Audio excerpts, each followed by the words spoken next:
우리 함께 하나님 말씀 보겠습니다. 하나님 말씀 구약성경 룻기 1장입니다.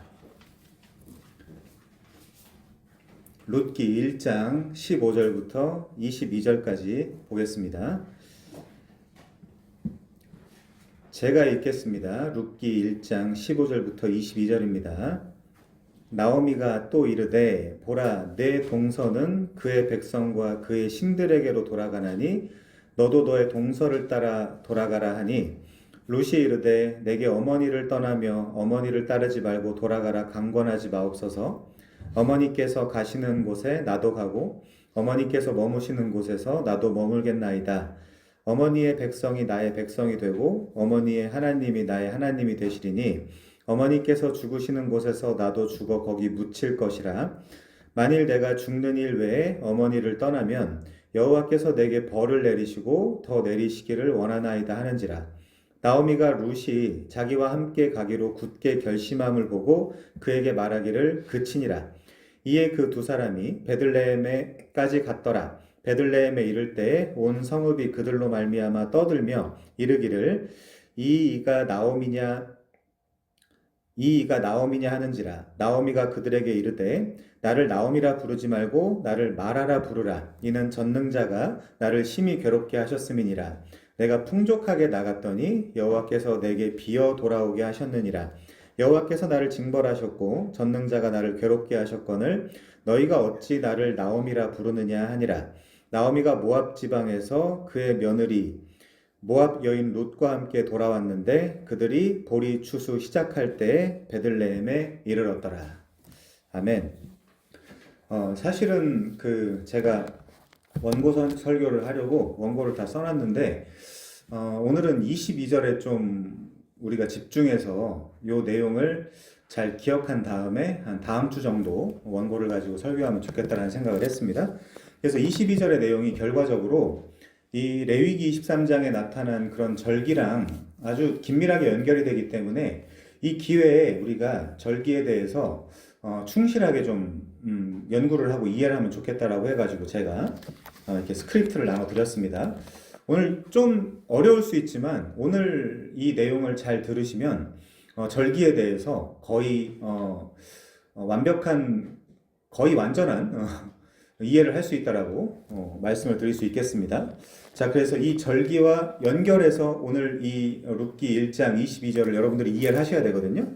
자, 그래서 지금 제가 나눠드린 핸드아웃을 보시면서 좀 이해를 하시면 감사하겠습니다. 그리고 한쪽에다가는 레위기 23장을 펴놓고 한쪽에다는 성경을 펴놓고 한쪽에다가는 제가 나눠드린 원고를 보시면서 오늘 이 절기를 어떻게든 다 이해하고 돌아가시기를 바라겠습니다.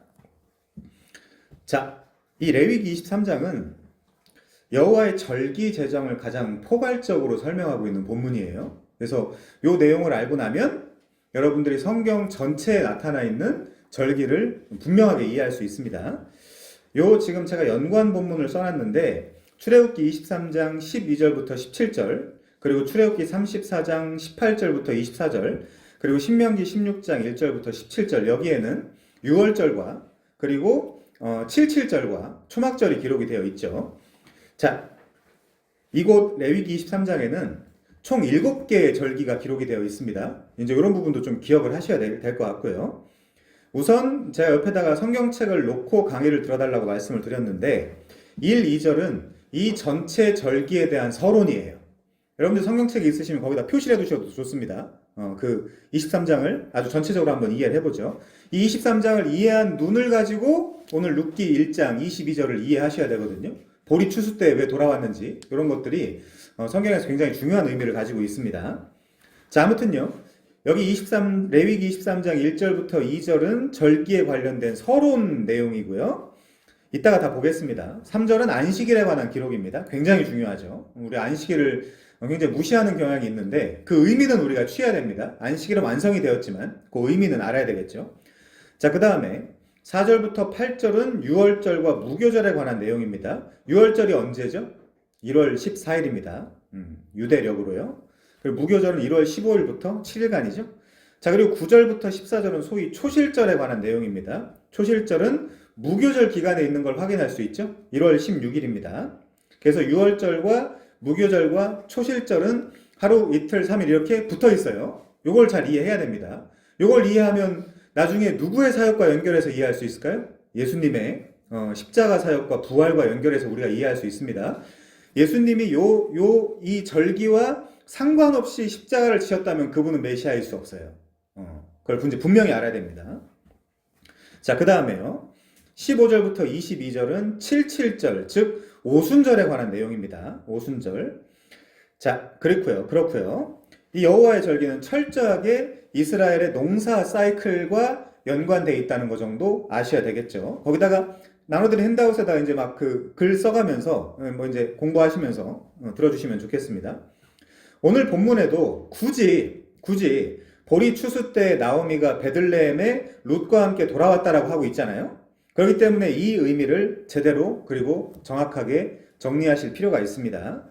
제가 이제 룻기 강해를 하고 있는데 막 여기저기 찾아보면서 공부를 하고 있기 때문에 여러분들 좀 산만할 수는 있지만 그 의미를 정확하게 이해하기 위해서는 그런 작업도 필요합니다. 그게 이제 정경적 접근, 성경신학적 접근이라고 하는 거예요. 자, 그렇게 이스라엘은 이 6월절쯤부터 아주 이른 보리를 수확을 했습니다. 그래서 그 추수가 오순절, 즉 밀 추수할 때까지 이어지죠.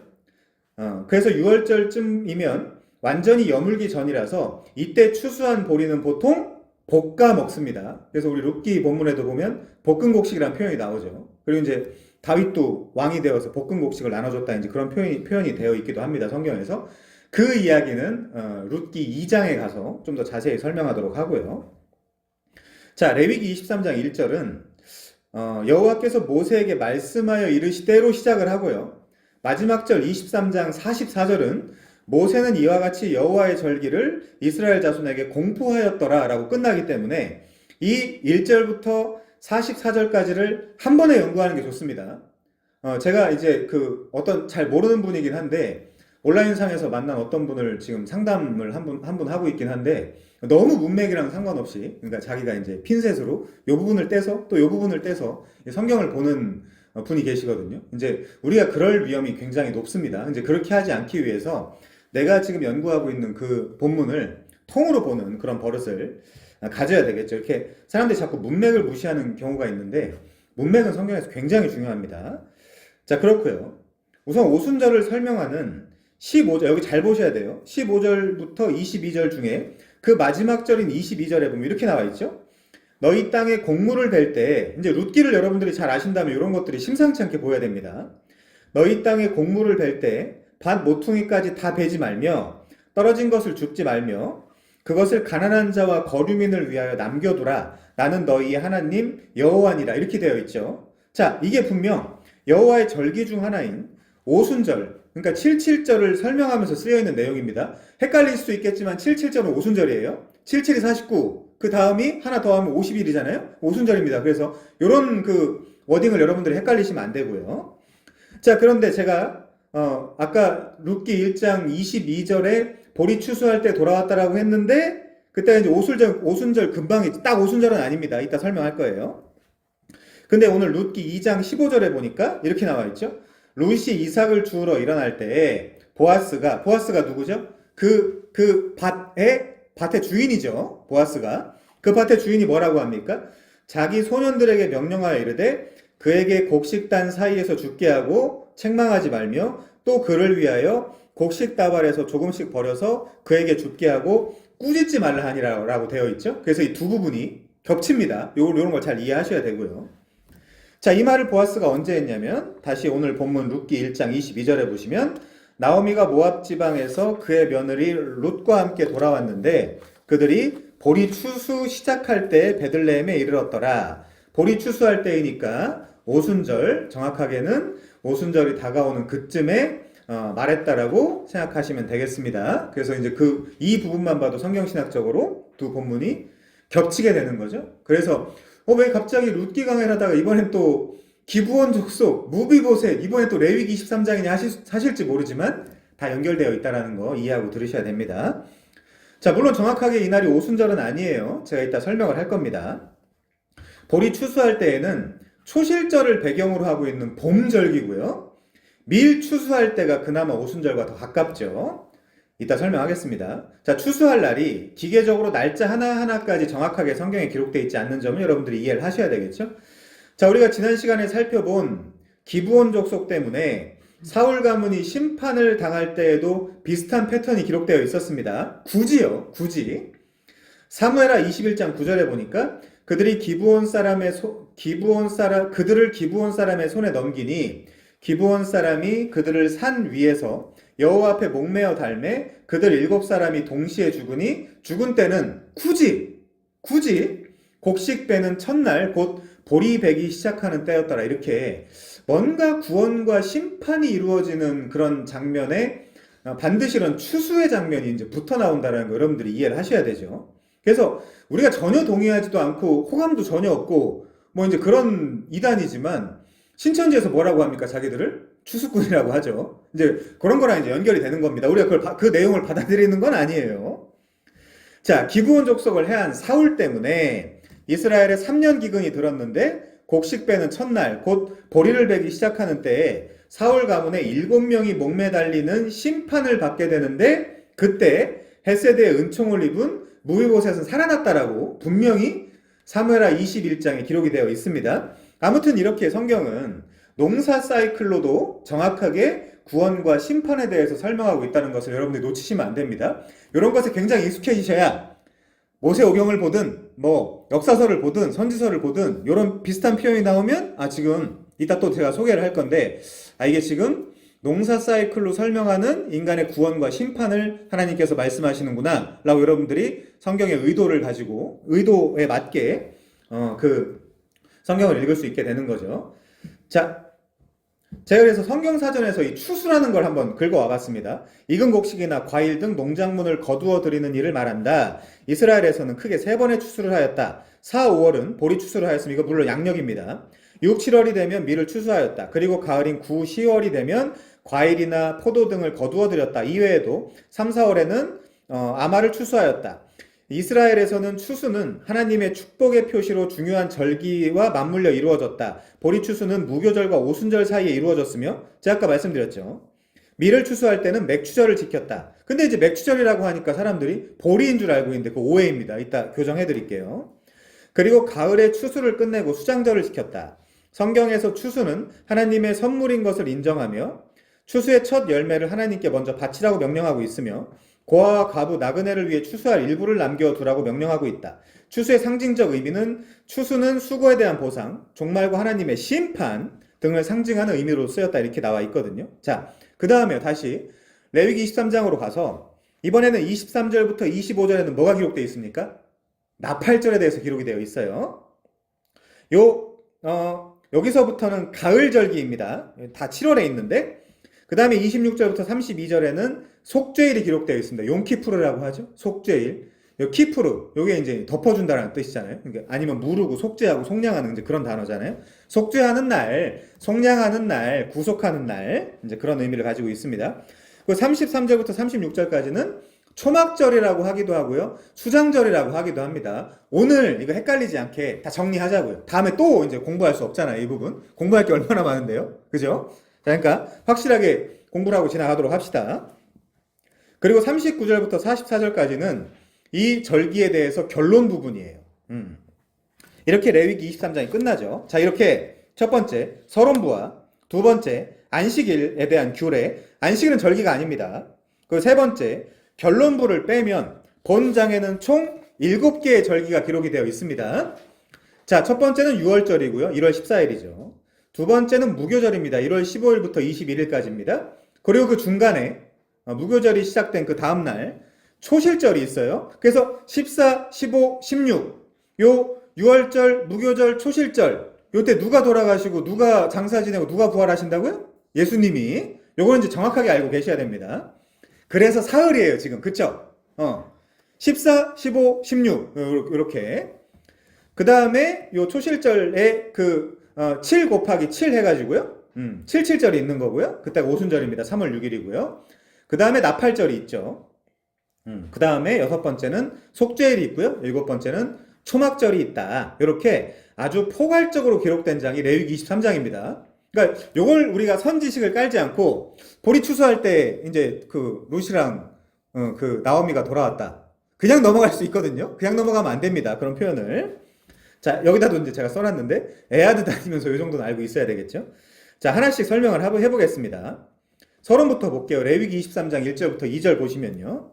여호와께서 모세에게 말씀하여 이르시되 이스라엘 자손에게 말하여 이르라 이것이 나의 절기들이니 너희가 성회로 공포할 여호와의 절기들이니라 이렇게 되어 있죠. 자, 우선 1, 2절에 보면 1절에 절기가 히브리어로 모에드입니다. 굉장히 중요한 단어예요. 이거 기억하고 하셔야 됩니다.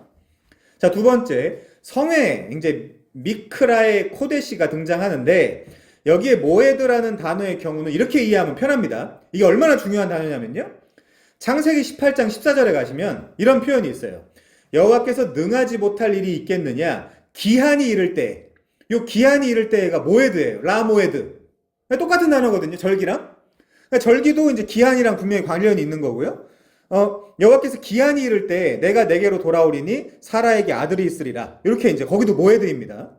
자, 그러니까 모에드는 절기라는 단어도 되고요. 기한이 이르러 혹은 약정된이라는 뜻도 됩니다. 그러니까 하나님은 아브라함이 몇 세에 사라를 통해서 몇 세의 아들을 낳아야 돼요? 100세에 낳아야 되죠? 제가 여기다도 써놨지만 98에 살짝 실수해가지고 98세에 나도 안 되고 99에 나도 안 돼요. 101세에 나도 안 되고 102세에 나도 안 됩니다. 정확하게 모에드란 단어가 쓰면 딱 기한이 이를 때에 무슨 일이 일어나야 돼요. 그럼 절기는요? 절기가 모에드라니까요, 히브리어로. 그러니까 딱 그 시점에 무슨 일이 일어나야 돼요. 그러면 예수님이 십자가에서 돌아가시고 장사 지냈다가 부활하시는 그때 정확하게 이루어져야 됩니다. 그때 예수님이 거기 그 세팅에 안 끼시면 그분은 이단이에요. 자, 그거 이해해야 되고요. 자, 그러니까 하나님은 아브라함이 100세 때 이삭을 낳도록 그 기한을 철저하게 세팅해 놨다는 건데, 그럼 그 기한만 세팅하면 돼요? 아니면 아브라함 전체 삶을 다 세팅하고 의도대로 이끌고 섭리하고 역사하셔야 그게 돼요? 당연히 후자죠. 그냥 그것만 할 수 있는 게 아니란 말이에요. 인간의 삶은 굉장히 복잡다단하기 때문에. 그럼 이제 이런 생각이 들죠. 아, 그러면 우리 삶도 진짜 지금 나라는 망해가고 있는 것 같고 내 삶도 지금 뭔가 지금 그렇게 좋은 일도 안 생기는 것 같고, 근데 우리가 이 하나님을 믿어야 된다라는 게 요 모에드라는 단어를 공부하면 바로 나오는 거죠. 그냥 다 허용하신 거예요, 하나님이. 제가 이제 우리 전도사님이랑 이제 개인적인 이제 여러 가지 이제 이야기도 하고 했는데, 야, 지금 이게 이런 상황 속에서도 예배를 해야 되겠죠. 자, 아무튼 제가 너무 구체적인 말씀은 안 드리겠습니다. 자, 이처럼 하나님은 기한, 날짜대로 온 세상을 운영해 가시는 것을 계획해 두신 분인데 내가 마음에 안 드는 거예요, 지금. 하나님의 계획이. 하나님이 역사를 운행하는 게. 근데 거기다 순복을 하고 하나님은 모에드대로 움직이시니까 제가 거기에 맞추겠습니다. 하나님 홀로 영광 받으십시오. 요게 예배예요. 요게 예배입니다. 자, 그렇다면 룻이 보아스의 밭에 이르는 것도 2장에 가면 미크레 우연히 이르렀다고 되어 있거든요. 그 우연이에요? 아니라니까요. 아니에요. 제가 일단 그건 2장에 가서 설명하도록 하겠습니다. 자, 아무튼요. 그리고 훗날 예수께서 오신 것도, 그리고 예수께서 사역을 하신 것도 모에드, 절기, 기간에 철저하게 맞춰서 이 역사가 흐르고 있다는 걸 우리가 받아들여야 돼요. 성도라면. 그 안 받아들이면 성도가 아니겠죠. 자, 그렇고요. 그래서 예수께서도 오늘 이 레위기 23장에 나타난 제가 아까 1월 14일이라고 했던 6월절과 그 다음날 1월 15일 그리고 그 다음날 1월 16일가 이제 초실절이 부활절입니다. 이따 이제 설명을 할 건데 정확하게 맞춰서 돌아가시고 장사 지냈다가 부활하셔야. 그러면 돌아가시고 장사 지내고 부활하신 것만 세팅하면 돼? 아니면 전체 역사를 그렇게 드라이브인 하셔야 그 일이 일어나겠어요? 후자겠죠, 당연히. 후자겠죠. 자, 그래서 하나님은 저는 피니까 우발적이거나 충동적으로 사람이 살아가고 있지만 하나님은 우발적이거나 충동적으로 일하시는 것이 아니라 철저한 당신의 시간표에 맞게 역사를 운행해 가신다는 것을 계시로 나타난 단어가 모에드라는 단어예요. 절기라는 단어도 되고요. 이 아브라함이 이삭을 출생시킬 때, 출생할 때, 그때 기한이 이를 때, 거기에도 라모에드, 모에드 이렇게 이제 기록되어 있다라는 거. 근데 우리가 마음에 안 드는 거예요, 그게. 우리는 투자한 것도 좀 더 빨리 되면 안 될까라고 생각하는 사람들이잖아요. 왜 분위기가 자, 아무튼요. 그래서 또한 기한이 이를 때라는 표현도 마찬가지고. 그래서 나오미와 룻이 볼이 추수할 때 베들레헴에 돌아온 것도 철저한 세팅입니다. 요거 이제 비껴나갈 수 없겠죠. 만일 볼이 추수가 끝난 다음에 돌아왔다고 하면 어떻게 되는 거죠? 볼이 추수 시작할 때 돌아왔더라 이렇게 돼 있는데 볼이 추수가 끝난 다음에 돌아오면 어떻게 되는 거예요? 먹을 것도 없고, 그쵸? 보아스도 못 만나겠죠. 보아스도 못 만나겠죠, 당연히. 그렇다면 기억 무르기도 불가능하겠죠. 보아스를 못 만나는데 어떻게 기억을 물을 수 있겠습니까? 철저한 세팅이다. 근데 그게 우리가 마음에 안 들 뿐이다, 어떨 때. 그걸 좀 우리 기독교적 표현으로 하면 불신앙이라고 한다, 그거를. 그래서 제가 이번 주에 좀 불신앙으로 좀 힘들었는데 여러분이랑 똑같아요, 저도. 자, 그래서 그러면 성도인 우리가 이분의 계획에 맞춰야 되는 거죠. 그래서 우리의 계획에 이분더러 맞춰달라고 하면 되겠어요? 안 되겠죠. 근데 우린 기도를 그렇게 하고 있잖아요. 내가 이렇게 해야 되고 저렇게 해야 되니까 하나님이 제 계획에 좀 따라주시면 안 될까라는 걸 자꾸 기도라고 생각하는 경향이 있죠. 자, 그렇게 하면 안 됩니다. 하늘의 하나님의 뜻이 이 땅에 나에게 이루어지게 해달라고 하는 것이 기도지, 내 뜻이 하늘 보좌로 움직이게 해주십시오, 그게 기도가 아니에요, 여러분. 그렇게 하면 안 됩니다. 자, 그 다음에요. 그래서 잠언 16장 9절에 보면 유명한데요. 사람이 마음으로 자기의 길을 계획할지라도 그 걸음을 인도하는 자는 여호와시니라. 이제 SNS에 이제 그게 기록이 되어 있죠. 자, 어떻게 인도하신다고요, 하나님이? 당신의 모에드대로 그 발걸음을 인도하시는 것. 거기에다가 나를 완벽하게 맞추고 순응하는 것을 신앙이라고 합니다. 각오 되셨어요? 아무도 각오가 안 된다. 저도 아직 그렇게까지 각오는 안 된 것 같긴 한데, 그래도 맞춰가야 되겠죠. 맞춰가야 됩니다. 자, 그래서 심지어 예수님이 오신 것도 갈라디아 4장 4절에 보니까 때가 참에, 여기 이제 헬라어로 보면 플레로마 투 크로노인데, 크로노스 많이 들어보셨죠? 때가 참에, 그러니까 이제 플레로마는 때가 넘쳤다는 거예요. 아주 이 항아리에 물이 넘치듯 때가 넘쳤다는 뜻입니다. 하나님이 그 아들을 보내사 여자에게서 나게 하시고 율법 아래 나게 하신 것은 율법 아래 있는 자들을 속량하시고 우리로 아들의 명분을 얻게 하셨다라고 되어 있죠. 좀 더 설명하면 이 절기, 모에드라는 단어는 본장 결론 부분을 제외하고 늘 성애와 나란히 사용되는 것을 우리가 확인할 수 있죠. 자, 그래서 이 모에드에 성애를 해야 된다. 성애라는 건 지금식으로 이야기하면 예배라고 이해할 수 있습니다.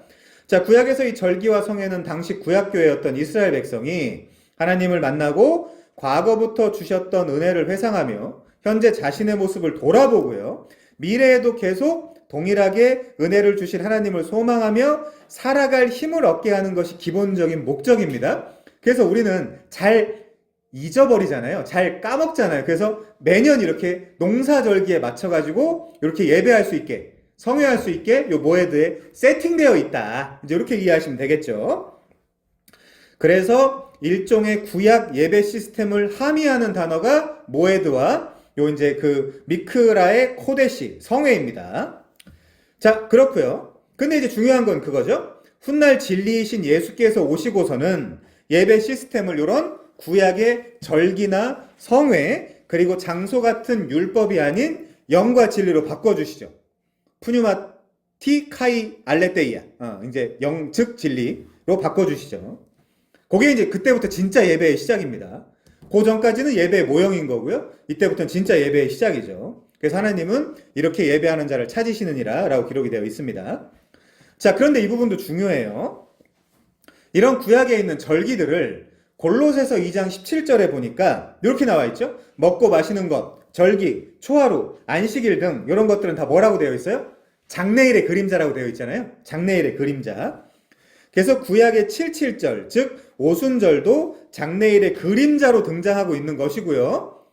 그리고 룻기의 보리 추수 시작시, 그러니까 초실절과 오순절 사이인데 나오미가 베들레헴에 돌아온 것도 장래일의 그림자입니다. 논리가 이해되시나요? 그래서 골로새서 2장 16절 이하 보시면요, 먹고 마시는 것과 절기나 초하루나 월삭이죠. 안식일을 이유로 전부 다 율법입니다. 이런 것들. 이런 율법을 이유로 누구든지 너희를 비판하지 못하게 해라. 이런 것들은 장래일의 그림자이나 몸은 그리스도의 것이니라. 몸으로 예배를 하라 그러죠. 신약에서는 몸으로 예배를 하라고. 그래서 이런 먹고 마시는 것, 뭐 돼지고기를 먹냐 마냐, 뭐 선짓국을 먹냐 마냐 이런 것들, 절기, 지금부터 설명할 것들이요. 그리고 월삭, 아직도 이제 월삭을 하고 있는 사람들이 있잖아요. 그리고 안식일 이런 것들로 누구든지 너희를 비판하지 못하게 해라. 이런 것들은 장래일의 그림자일 뿐이다. 이렇게 나와 있죠. 자, 갈라디아 4장 9절 이하에도 보시면요. 이제는 너희가 하나님을 알 뿐 아니라 더욱이 하나님이 아신 바 되었거늘 어찌하여 다시 약하고 천박한 스토이케이아 초등학문으로 돌아가서 이 스토이케이아는 제가 좀 설명이 필요해요. 여러분들 엘리멘탈이라는 영화 보셨어요? 거기 보면 흙, 공기, 물, 불이 주인공이죠. 걔네들을 그 이제 엘리멘트로 해가지고 영화를 이제 구성을 한 건데 그게 사실은 이 서양 철학사에 보면 엠페도클레스의 사원소설에 나오는 세상의 원리 그런 것들이죠. 그래서 NIV에는 프린스플이라고 번역을 해놨고요. ESV나 NASB에는 엘리멘탈이라고 번역을 해놨습니다. 그래서 여기 초등학문은 1차적으로 율법이 아니에요. 우선 요 세상의 초등학문, 예를 들면 흙, 공기, 불, 물 이런 것들로 이루어졌다 세상이. 그게 초등학문이라는 거예요. 아니 하나님이 말씀으로 이 세상을 창조하셨는데 너희 아직도 엠페도클레스에 빠져가지고 지금 그거 얘기하고 있어? 엘리멘탈 얘기하고 있어? 그거 아니라니까. 근데 거기 안에 물론 그 다음으로 보면 율법도 나오죠. 10절에 보면. 아무튼요. 그래서 여기 초등학문은 다이렉트로 율법으로 먼저 가면 안 되고요. 지금 세상에 엘리멘탈로 이해하고 있는 세상의 초등학문. 근데 그 안에 뭐가 포함되어 있다는 거예요. 10절에 보면 너희가 날과 달과 절기와 해를 삼가 지키니 여기 날이 뭐예요? 안식일. 달이 뭐예요? 월삭. 절기가 뭐예요? 지금 오늘부터 공부할 것들. 장래일의 그림자잖아요. 그 해는 뭐예요? 안식년. 이런 것들. 이런 것들을 아직도 지키고 있으니 내가 너희를 위해서 수고한 것이 헛될까 두려워하노라. 제가 이제 엄청 사실을 이제 여기저기 가가지고 뭐 인터넷이나 이런 걸로도 하고 복음을 전하는데 못 돌아와요. 여기서 율법에서 진짜 어렵나 봐요. 율법에서 돌아오기가. 자, 그게 이제 답답해가지고 사실 그 사도 바울이 갈라디아서 쓴 거 아니에요? 어리석도다 갈라디아 사람들아 너희가 성령을 받은 것이 율법을 지킴으로냐 아니면 듣고 믿음으로냐 이거 이야기하려고 갈라디아서 쓴 거 아닙니까? 근데 못 돌아오더라고요. 아무튼 그렇습니다. 자, 아무튼요. 구약 시스템을 아직도 지키고는 있는데 지키기만 하고 있다는 뜻이에요. 그게 무슨 의미인지도 모른 채. 이미 다 완성을 했는데 예수님이. 자, 그 다음에 11조를 하긴 하는데 11조 안에 담겨있는 복음을 모르고 아무 생각 없이 돈만 내고 있다는 거예요. 그러면서 자기는 하나님의 이 율법을 잘 지키고 있다라고 착각하고 있다는 뜻이죠. 전부 다 그리스도 안에서 완성되었습니다. 안식일이든 11조도 다요. 자, 그렇고요. 엠페도클레스 써놓은 건 그냥 여러분들이 읽어보시면 되겠고요. 자, 물론 이스라엘 절기 중에는 불임절과 수전절이라는 것도 있거든요.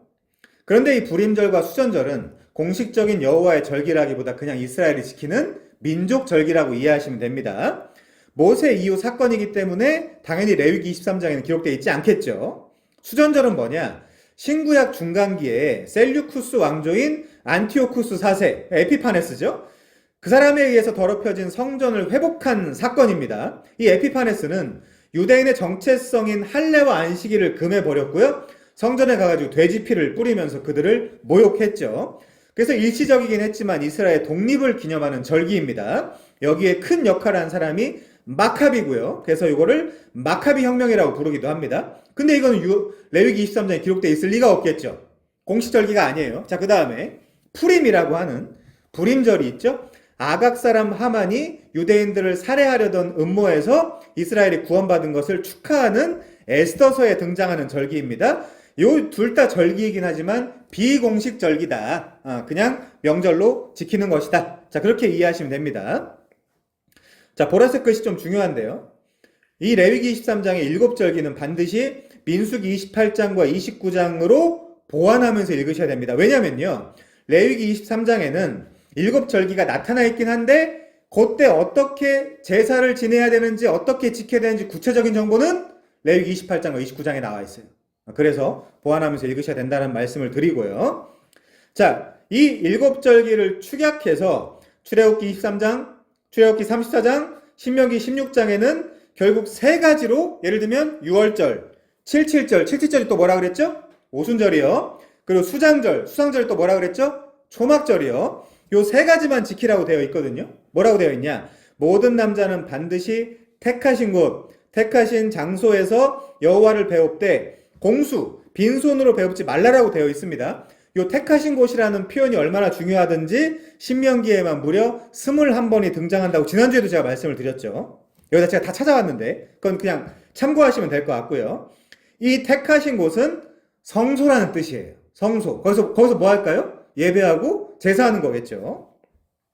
자, 그래서 이 택하신 곳이 구약에, 그러니까 신명기에만 21번이 나오기 때문에 이 사실을 알고 있었던 사마리아 여인이 감히 예수님을 붙잡고, 이 율법 때문에 예수님과 논쟁을 하는 거죠. 우리는 그리심산이 택하신 곳이라고 생각을 하고, 이 그리심산에서 예배를 하는데, 당신들 유대인들은 예루살렘 산에서 예배한다라고 주장을 하더이다. 라고 감히 예수님과 진리가 오셨는데, 다 뭐라 그랬어요? 장래일의 그림자라 그랬잖아요, 율법이.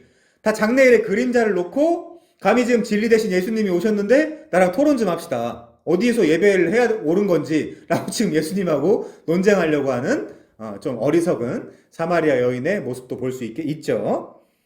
자, 그러면 3대 절기를 지키라는 것인가? 아니면 이 7대 절기를 다 지키라는 것인가? 요걸 이제 우리가 좀 정리를 해야 되겠죠. 출애굽기 23장, 34장, 그리고 신명기 16장에 3대 절기를 지키라는 명령과 레위기 23장의 7대 절기를 지키라는 명령을 어떻게 조화를 할 것이냐. 자, 그러기 위해서 이스라엘 농사 시스템을 이해를 해야 되겠죠. 이스라엘 농사는 정확하게 딱 세 시기에 집중이 되어 있습니다. 그걸 이해하시면 될 것 같고요. 봄, 여름, 가을이에요. 봄, 여름, 가을. 오늘 절기를 반드시 이해하고 가셔야 되겠죠. 자, 우선 레위기 23장 4절부터 14절까지는 봄절기입니다. 봄절기. 요 스크립트를 가지고 있다가 뭐 집에 돌아가셔서든지 아니면 나중이라든지 한번 성경을 찾아보면 좋겠죠. 그리고 레위기 23장 15절부터 22절까지는 여름절기예요. 그리고 레위기 23장 23절부터 43절까지는 가을절기를 설명하고 있습니다. 그래서 봄, 여름, 가을. 이해하기 쉽죠? 이 사람들의 봄, 여름, 가을 농사 시스템에 절기가 꽉꽉 끼워 맞춰져 있구나. 그렇게 이해하시면 됩니다. 자, 이스라엘의 보리 추수는 1월이에요. 양력으로는 3, 4월이죠. 그러니까 이제 아비벌이냐 니산월이냐 이제 이렇게 표현할 수 있는 겁니다. 그 다음에요. 이스라엘의 밀 추수는 3월입니다. 양력으로는 5, 6월이죠. 그 다음에 이스라엘의 과일 등 밭에서 나오는 소출의 추수는 7월입니다. 양력으로는 9월, 10월 이때가 가을. 봄, 여름, 가을. 이걸 제가 원고를 다 썼다가 날려버렸어요. 이걸 그냥 원고로 했다가 이해할 수 있을까 싶어가지고 그냥 오늘은 이렇게 하니까 이해를 해주시고요. 자, 그래서 이스라엘은 종교력과 일반 달력을 둘 다 사용하거든요. 근데 출애굽 이후에는 거의 종교력만 사용을 합니다. 구약에서 그러니까 상식적으로 양력을 쓴 부분은 노아의 홍수 부분밖에 없어요. 노아의 홍수 부분밖에 양력을 사용하지 않습니다. 자, 1월에는 6월절, 무교절, 초실절이 있어요. 요 세 절기를 봄의 절기라고 부릅니다. 이렇게 하니까 좀 이해하기 쉽죠. 그리고 오늘 룻기 본문과 연결해서 생각하면 이 첫 이삭의 절기인 초실절과 이후 50일 후인 오순절 사이에 보리를 추수하기 시작을 하는 거예요. 요 딱 가운데예요. 요때 돌아온 거예요. 지금 베들레헴에 나오미와 룻이요. 그리고 초실절에는 보리의 첫 이삭을 가지고 제사를 지내고요. 오순절에는 밀을 가지고 제사를 지냅니다. 요게 이제 정확한 거예요. 자, 그 다음에 3월로 가면요. 요때는 밀 추수가 주되게 이루어집니다. 밀 이 추수 때 지키는 절기가 오순절이에요. 근데 우리는 맥추절이라고 배웠기 때문에 이때 보리가 아닌가라고 오해하고 있지만 아닙니다. 이거 교정하고 가야 되겠죠. 그래서 오순절은 77절이라고 부르는데 이 초실절로부터 7 곱하기 7을 하면 49가 나오는데 그 다음 날이 오순절인 거죠. 그래서 77절이라고 하기도 합니다. 이때가 여름 혹은 초여름 절기입니다. 자, 예레미야 8장 20절에 보니까 굳이 이런 표현이 있어요. 추수할 때가 지나고 여름이 다하였으나 우리는 구원을 얻지 못한다 하는도다. 이런 쓸데없는 얘기를 뭐하러 써놨죠? 이제 이런 거에서 우리가 농사 시스템과 뭔가 구원이 성경 전체에서 밀접하게 연관이 되어 있구나라는 걸 캐치할 수 있겠죠. 자, 또 크게 구분하면요. 1월부터 6월이 건기입니다. 이때는 비가 거의 내리지 않습니다. 초반에만 잠깐 비가 내리고요. 7월에는 나팔절, 속죄일, 장막절, 새절기가 다 몰빵이 되어 있어요. 이때가 소위 가을절기입니다. 그리고 이 가을절기에는 포도라든지 무화과라든지, 우리가 최근에 무화과 배웠죠. 무화과라든지 감남이라든지 과일이나 밭 농작물을 추수했던 시기입니다. 러플리하게 구분을 한 거죠. 자, 그리고 7월부터 12월은 우기예요. 이스라엘의 기후가 그렇습니다. 이때는 비가 좀 내리는 편이죠. 그러나 이 이른 비와 늦은 비를 하나님께서 주권적으로 때에 마침 맞게 내려주셔야 1년 농사가 성공할 수 있죠. 근데 뭐라고 언약을 맺었죠? 우리가 하나님의 명령을 다 지킬 테니까 하나님 이른 비와 늦은 비를 내려주십시오. 이렇게 구약에서 약속을 했죠. 그래서 안 내리는 거예요, 비가.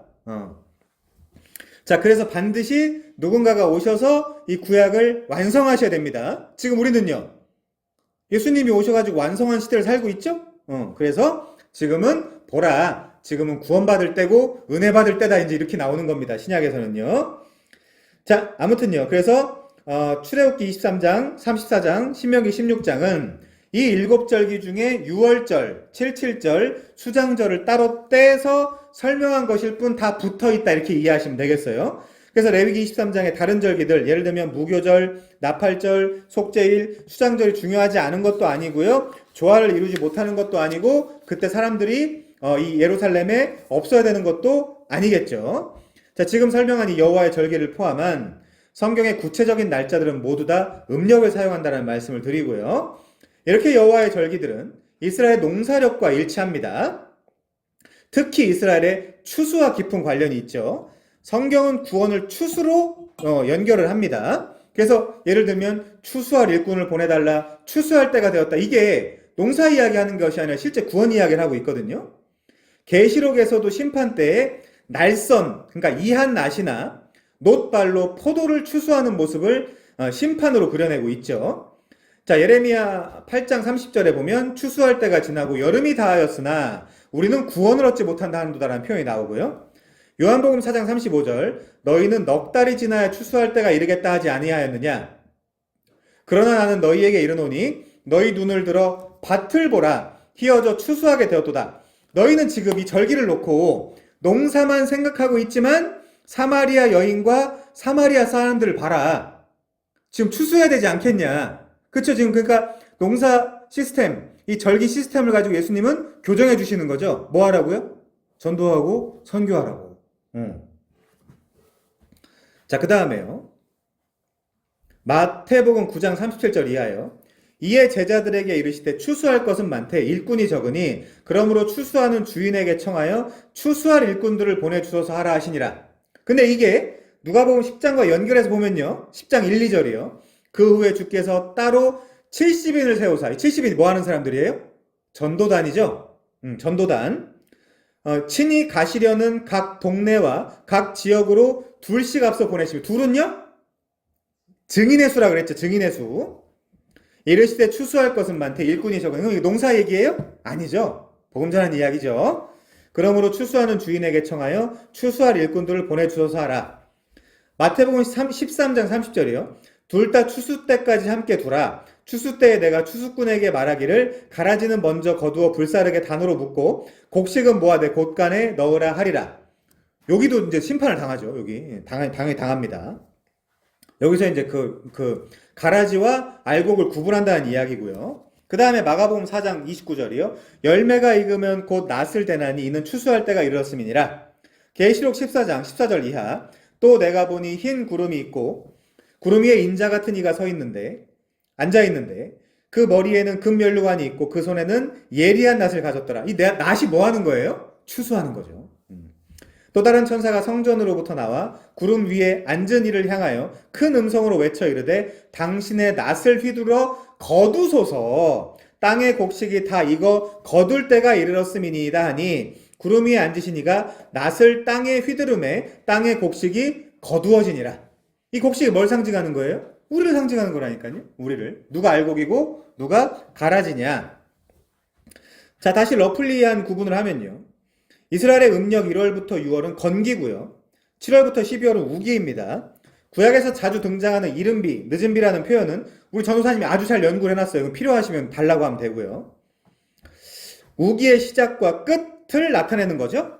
7월쯤에 이른비가 내린 후 8, 9월쯤에 파종을 하고요.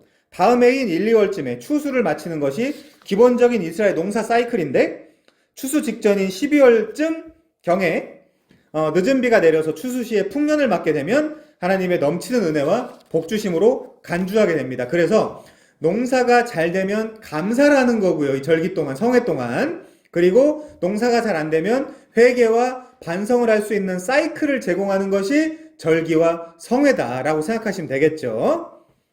자, 신명기 11장 18절부터 17절은 여러분들이 잘 알고 있으니까 최근에 했으니까 그냥 넘어가도록 하는데 14절만 볼게요. 여호와께서 너희의 땅에 가나안 땅에 이른비 늦은 비를 적당한 때에 내리시리니 너희가 곡식과 포도주와 기름을 얻을 것이다. 근데 만약에 하나님과 관계가 안 좋으면요.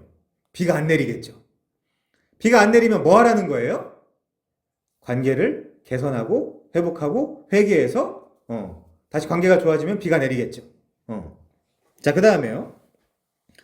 우리 전도사님 아주 잘 연구해 두셨습니다. 그거 이제 이따 올려주시면 좋을 것 같고요. 요엘서 2장 23절에 보시면요. 시온의 자녀들아 너희는 너희 하나님 여호와로 말미암아 기뻐하며 즐거워할지어다. 그가 너희를 위하여 비를 내리시되 이른 비를 너희에게 적당하게 주시리니 이른 비와 늦은 비가 예전과 같을 것이라. 그렇다면 이스라엘의 농사도 또 이 농사 사이클을 통한 농사가 뭘 결국 상징한다 그랬어요? 결국에 영혼 구원을 이야기하는 거니까 신약까지 오면 그러면 이 농사 사이클을 통한 영혼 구원 사역도 하나님의 이른 비와 늦은 비의 은혜와 은총으로만 가능하다라는 결론이 나오죠. 우리 구원 사역도 우리가 말을 잘하고 뭐 논증을 잘하고 설교를 잘하고 열심히 하고 이게 아니라 하나님이 구원 사역도 이른 비와 늦은 비를 제때 내려주셔야 구원의 열매를 맺을 수 있다. 이렇게 이제 우리가 이해할 수 있는 거죠. 그게 신약까지 간 이해예요. 우린 신약까지 이해를 해야 되니까. 자, 그렇습니다. 그래서 농사와 절기는 결국 영혼 구원을 나타내는 사이클이기도 하다. 이른 비와 늦은 비가 있어야 농사도 잘 되고 또한 영혼 구원 사역도 잘 감당할 수 있다라고 우리가 이해할 수 있겠죠. 자, 예레미야 5장 24절 이하입니다. 또 너희 마음으로 우리에게 이른 비와 늦은 비를 때를 따라 주시며 우리를 위하여 추수 기한을 정하시는 우리 하나님 여호와를 경외하자 말하지도 아니하니. 그러니까 안 믿는 거죠, 지금. 이스라엘 백성들이 마치 저처럼 회개와 반성을 했으니까 여러분들 잘 이해해 주시기 바랍니다. 자, 너희 허물이 이러한 일들을 물리쳤고 너희 죄가 너희로부터 좋은 것을 막았느니라. 우리 전도사님 계속 설득하려고 했거든요. 얘가 이렇게 해서 삐뚤어지면 어떡하나. 그렇게 계속 어떻게든 저는 근데 알잖아요. 아, 이분이 지금 날 설득하려고 지금 이러는구나. 발버둥을 쳤습니다. 지난주간에. 자, 아무튼요. 그래서 요 모에드라는 단어를 우리가 반드시 기억을 해야 된다. 그래서 절기 기한이 이를 때 라모에드 카에트 하야라는 어구입니다. 자, 디모데전서 2장 6절에도 예수님이 오실 때 그가 모든 사람을 위하여 자기를 대속물로 주셨으니 기약이 이르러 주신 증거라 그러죠. 기약이 이르러 주신 증거다. 자, 아무튼요. 이 부분은 그냥 여러분들 읽어보시면 될 것 같고요. 무식한 사람들의 그 예화를 좀 드러났는데 제가 여기서 읽기는 좀 부적절할 것 같으니까 한번 읽어보시면 되겠습니다. 안식으로 넘어갈게요. 3절입니다. 레위기 23장 3절이요. 엿새 동안은 일할 것이요 일곱째 날은 쉴 안식일이니 성회의 날이라. 너희는 아무 일도 하지 마라. 그러니까 예배하고 쉬는 날이라는 거죠. 이때 아무 일도 하지 마라. 이는 너희가 거주하는 각처에서 지킬 여호와의 안식일이라. 이 안식일은 레위기 23장에 나타난 모든 절기의 기본 바탕입니다. 이게 얼마나 중요한지 지금부터 한번 보죠. 지금 창조 기사를 인용하며 창조와 절기도 이게 막 그 간격 이론이라고 해가지고 이 막 시대라고 이야기하는 사람들이 있거든요. 날입니다. 정확하게 개혁교회는 날이에요. 욤.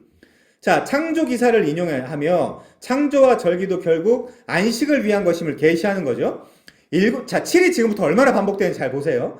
7가지 절기를 소개하기 전에 7일째 안식일이 소개되는 것은 너무 이스라엘에게는 너무 당연한 겁니다. 레위기 23장의 모든 절기가 안식과 완전을 상징하는 숫자 7과 아주 밀접하게 연관이 되어 있어요. 안식일이 언제입니까? 7일째죠. 안식이 7일째죠. 지켜야 되는 절기도 지금 7가지입니다. 이 중 무교절과 초막절은 각각 7일 동안 진행이 돼요. 7월에 무려 3가지의 절기가 있습니다. 나팔절, 속죄일, 초막절이 있죠. 안식일은 매 7년째 오는데 7년이 7번이 되면 희년이 됩니다. 전부 안식일이 모든 절기의 바탕이 된다는 것을 설명하기 위한 장치들이에요. 굉장히 중요하죠. 그리고 이것은 창조의 목적이기도 합니다. 여러분 피곤하시죠? 삶이. 근데 원래 이렇게 피곤하라고 창조된 게 아니에요. 원래는 우리가 6일째 창조되잖아요. 6일째 창조되자마자 그 다음날이 뭐예요? 안식일이에요. 그러면 얘네 창조하고 나서 그 다음날이 안식일이라는 건 무슨 뜻이죠? 굉장히 공감을 하는 것 같은데 무슨 날이냐면 안식을 위해 창조됐다는 뜻이에요. 우리가 INFP 안식을 위해 창조됐다는 뜻이에요. 우리가 잘하는 거예요. 이때부터 잘하 그냥. 얼마나 좋아요. 자, 그래서 이스라엘에게는 안식일이 매우 중요해요. 근데 그 안식일이 뭐예요? 깨졌다는 거잖아요. 창세기 3장에서 깨졌다는 거잖아요. 그래서 그 안식을 다시 회복해야 되는 거예요. 그래서 요한복음 5장에 보면 안식일 날 굳이 어떤 표현이 있다고요? 내 아버지께서 일하시니 나도 일한다. 뭐에 대한 일이에요? 뭘 위한 일? 안식을 위한 일이에요. 안식을 위한 일. 지금 우리가 하고 있는 사역도 결국에는 이 안식을 전하기 위한 일이라고 생각하시면 돼요. 절기도 마찬가지고, 절기도. 자, 3절에 그래서 아니죠. 심지어 출애굽기 16장 5절, 22절은 십계명을 받기 전을 묘사하는데도 안식일을 지키는 흔적이 나오죠. 자, 아무튼요. 창조기사가 안식일이라는 율법이 주어지기 전에도 이스라엘에게 영향을 미치고 있었다는 이야기입니다. 그래서 3절에 보면 쉴 안식일로 번역된 샤파톤이라는 표현에서 쉬어야 하는 안식일은 모든 절기의 기초와 바탕이 된다라고 보면 되겠죠. 자, 그래서 우리는 지금은 너무너무 힘들고 피곤하지만 결과적으로는 안식을 향해서 달려가고 있다. 그게 우리의 소망인 거예요. 그래서 글리슨 아처라는 신학자가 있는데 뭐라고 썼냐? 여기 중요하니까 한번 읽어볼게요. 종교력에는 하나님의 완전한 사역을 상징하는 신성한 숫자인 7이 두드러지게 나타난다. 매 7째 날은 거룩한 안식일이다. 7이죠. 매 7째 해는 농작지가 쉬어야 되는 안식년이다. 그 다음에 7년이 7번 지나고 오는 50년째 되는 해는 희년으로 거룩하게 지켜져야 하며 그때 저당 잡은 모은 땅은 원래 가족에게 돌려줘야 한다. 6월절은 아비벌을 두 번째 7일을 주기의 끝. 그러니까 7 더하기 7하면 14일이잖아. 1월 14일. 그 얘기하는 겁니다, 지금. 즉 14째 날 저녁에 지킨다. 무교절은 이어지는 7일 동안 기념한다. 오순절은 단을 흔들어 바치고 7일이 7 곱하기 7, 7번 지난 후 49죠? 그 다음날. 따라서 50일 때 되는 날이다. 그때 기념한다. 7째 달인 티스리월은 나팔절, 속죄일, 초막절의 새 거룩한 의식으로 인해 특별히 신성시된다. 그래서 유대인들 같은 경우는 7월 절기를 더 중요하게 생각합니다. 기독교인은요. 6월절, 무교절, 초실절도 중요하게 생각을 하지만 유대인들은 이걸 더 중요하게 생각을 하죠. 자, 9번이요. 초막절은 티스리월의 15째 날에서 22째 날까지 7일 동안 기념을 했으며 마지막 대회를 위해 8째 날이 추가된다. 그러니까 22일까지 추가된다는 거죠. 하루 더. 자, 그래서 이렇게 7의 중요성을 해설하고 있고요. 인간이 휴식 없이 끝없는 노동과 삶의 투쟁에 매여 있게 되면 하나님의 은혜를 잊어버리게 되고요. 또 삶을 갈아넣는 노동과 육체의 일로 세상을 살아가고 내 삶을 존속한다고 여기게 되기 때문에 창조와 구원의 모든 패턴에서 주어지는 안식일 규례가 상당히 중요해요. 자, 그래서 구약에서 안식일을 잘 지키는 사람들은 안식일의 의미를 알고 잘 지킨 사람들은 신앙 고백이에요. 그 자체가. 내 삶은 내가 내 삶을 갈아 넣어서 내가 돈 벌어서 이루어지는 것이 아니라 하나님의 은혜로 내가 평안히 살아갑니다라는 신앙 고백이에요. 그게 그 자체로. 자, 그래서 신앙 고백 믿음의 표시고요. 그런데 민수기 15장 32절 이하 볼까요? 여기 뭐라고 써 있죠? 자, 보시죠. 이스라엘 자손이 광야에 거류할 때 안식일에 여기 이제 거류라는 단어가 나오는데도 이 사람은 안식일 안 지키는 거예요. 거류는 하나님이 뭐라고 한다고 그랬죠? 특별히 보호하고 지킨다고 그랬죠? 근데 안식일에 어떤 사람이 나무하는 것을 발견을 했어요. 나무 왜예요? 불 떼려고. 그쵸? 나무하는 것을 발견한지라 그 나무하는 자를 발견한 자들이 그를 모세와 아론과 온 회중 앞에 끌어왔으나 안식을 어겼으니까요. 어떻게 처치할지 지시하심을 받지 못한 거로 가두었더니 여호와께서 모세에게 이르시되 그 사람을 반드시 죽일지니 온 회중이 진영 밖에서 돌로 그를 칠지니라. 온 회중이 곧 그를 진영 밖으로 끌어내고 돌로 그를 쳐 죽여서 여호와께서 모세에게 명령하신 대로 하니라. 너무 잔인하지 않아요? 안식일 날 나무 좀 했다고 돌로 쳐 죽인다라는 게 너무 잔인하죠? 근데 그때는 요 법적인 어떤 그런 체계들을 세워가는 때이기 때문에 그랬는데 아무튼 이때는 그저 안식일이라는 율법을 지키지 않았다는 이유로 심판받는 것이 아니라 안식일의 그 의미, 안식일은 영원한 안식이 오는 것을 상징하고 나타내는 날인데 그날에 자기 힘으로 자기를 그리고 혹은 자기 가족을 지키기 위해 보호하기 위해서 나무를 했다라는 것이 심판의 이유가 된 거예요. 그러니까 너희들은 실제 안식을 위해 태어난 건데 아니에요. 무슨 하나님이 우리한테 안식을 주세요. 안식일이어도 내가 내 일을 해가지고 나무를 해가지고 내 인생 내가 책임져야지. 그게 심판의 근거가 됐다는 뜻입니다. 자, 그래서 안식일 규례는 절기마다 주어지는 것이고요. 그 의미는 제 날이라고 하지 않을게요. 그 의미는 사실상 신약시대에도 마찬가지예요. 그래서 그 안식을 이제 부분적이고 모형적이며 그림자적인 안식일에 하라는 것이 아니라 주일에 하라는 것이고요. 더 나아가 매일매일 하라는 것으로 확장되는 것이죠. 그래서 극단적인 교단들은 안식일에 아예 돈을 쓰지 않는 것도 있어요. 그래서 그걸 우리가 한 번 더 생각해보면 무조건 나쁘게 볼 것이 아니라 그 의미를 충실히 마음에 새기는 게 중요하겠죠. 이런 이유로 주일에 돈을 안 쓰는구나. 근데 다만 우리 이제 복음적인 교회들은 좋은 데 쓰라는 거예요. 복음 전도에. 그리고 누군가를 구원하는데 우리가 예를 들어 복음 전도를 하는데 필요에 따라서 쟤를 짜장면 짬뽕을 사주면서 복음 전도를 하면 좋을 것 같은데 돈 쓰라는 겁니다. 너를 위해서 쓰라는 게 아니라는 거죠. 성경의 원리는 너를 위해서, 쾌락을 위해서, 유의를 위해서. 근데 복음 전파와 여러 가지 좋은 일을 위해서는 얼마든지 써도 된다. 그게 복음적 교회들의 원리인 거죠.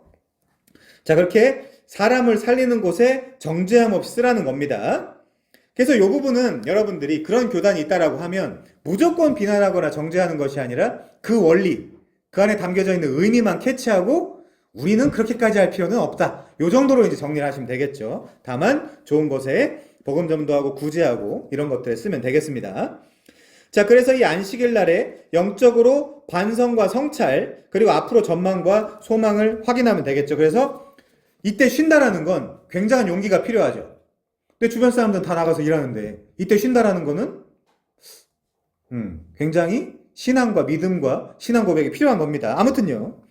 이때 쉼을 통해서 내 인생이 내 열심과 내 헌신으로만 이루어지는 것이 아니라 나는 하나님의 은혜로 살아갑니다.